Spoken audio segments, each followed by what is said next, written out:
Just 15 days until Election Day, the United States Elections Project says that a record 28 million Americans have already cast ballots. But the presidential hopefuls aren't pulling any punches as they compete for the remaining votes. ABC's Elizabeth Schultze is in Washington with an update. With 15 days until final votes are cast, President Trump lashing out at what has become the defining issue in the election, the coronavirus pandemic. People are tired of COVID. Yep, there's going to be spikes, there's going to be no spikes, there's going to be vaccines, with or without vaccines. People are tired of COVID. In an all-staff campaign call that included reporters, the president leveling his most aggressive attacks yet on the nation's top infectious disease expert, Dr. Anthony Fauci. People are tired of hearing Fauci and all these idiots, these people that have gotten it wrong. Fauci's a disaster. I mean, this guy, if I listened to him, we'd have 500,000 deaths. More than 220,000 Americans have died from COVID-19, and cases are rising in at least 39 states.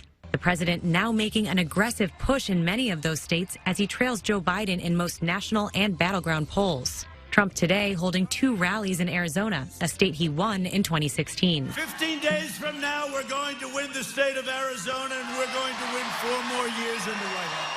The Biden campaign reminding supporters not to forget the outcome of 2016, saying in a memo Donald Trump can still win this race. We can't let up.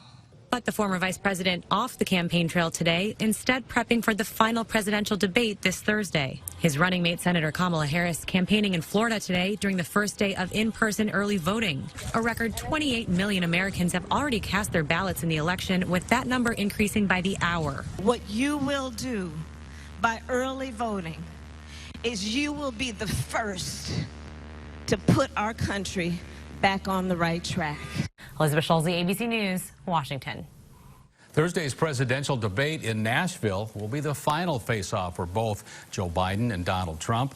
However, the Commission on Presidential Debates has adopted some new rules. One, to allow the muting of microphones between those two candidates to allow for 2 minutes of uninterrupted time per segment. That debate is set to last 90 minutes in all.